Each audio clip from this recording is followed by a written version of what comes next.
अब एउटा दुईवटा कुरा यसो फेसबुकमा बोलेर हालियो भने हर्का साम्बाङको बारेमा यहाँ कतिपय मान्छेले के भन्छन् भने हर्का साम्बाङको विरोधी आयो भन्छन् कि हर्का साम्बाङको हामीले विरोध गरेको होइन है। एउटा कुरो मैले जति पनि भिडियो बनाउँछु कुनैमा पनि मैले हर्का साम्बाङको विरोध गरेको छैन। मैले के भनेको छु भने सिर्फ एउटा चाहिँ हर्का साम्बाङमा चाहिँ सुधार गर्नु पर्यो, यस्तो भएर जानु पर्यो। तपाईँ जस्तो देशलाई चाहिने, तपाईँ जस्तो माटोलाई उहाँले जस्तो माटो न बालेनले चिनेको छ न कसैले चिनेको छैन कि उहाँले जतिको माटोलाई खेलाउन सक्नुहुन्छ नि, यो खेलाउने तरिका चाहिँ अरू कुनै नेतामा म देख्दिनँ कि।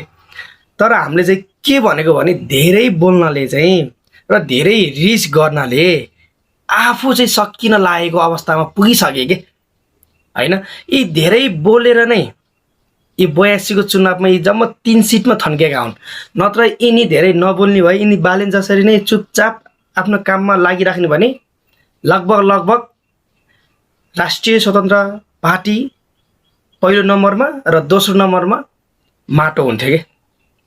यिनी सबैको विरोध गर्छन्, सबैको विरोध। अनि धेरै मान्छेले के भन्छन् भने धेरै बोल्ने मान्छेले केही पनि गर्दैन, भुग्ने कुकुरले टोक्दैन भन्ने उहान छ होइन। तर म के भन्न चाहन्छु भने हामीले माओवादीलाई हेऱ्यौँ, काङ्ग्रेसलाई हेऱ्यौँ, एमालेलाई हेऱ्यौँ होइन, 35-40 वर्ष हेऱ्यौँ अनि यिनीहरूले केही पनि गरेनन्।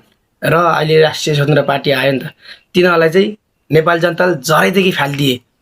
अब विरोधी गरेका छन्, विरोधी गरेछन्, कामै गर्न दिँदैन, खालि राजीनामा मागेको छ। अनि यस्तो हरकत गरेर कहिले काम गर्ने हो त नि राष्ट्रिय स्वतन्त्र पार्टीले? हो, यही कुरा हो खास मेन।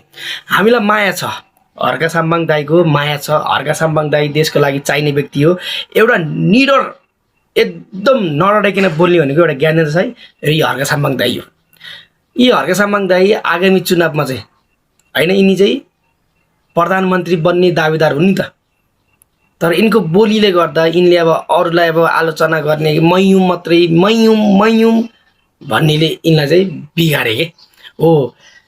त्यही फरक चाहिँ हामीले चाहिँ छुट्याउन खोजेको है। हर्का साम्बाङ दाई यत्तिको चाहिँ नहुनुहोस्, तपाईँ नेपाली जनतालाई चाहिने व्यक्ति हो। नेपाली जनताले तपाईँलाई बुझेका छन्, एक न एक दिन अवश्य यी जनताले तपाईँलाई बुझ्नेछन् होला। तपाईँको सदस्य कम्ती होला होइन, तर तपाईँले नेपाली जनताको भनेको लाइनमा चल्नुभयो भने आगामी दिनमा राष्ट्रिय स्वतन्त्र पार्टी भन्दा पनि माथि चाहिँ तपाईँ जानुहुन्छ र देशकै प्रधानमन्त्री बन्न कसैले पनि रोक्दैन।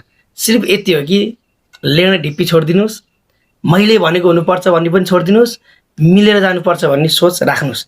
यो हो हामीले भनेको।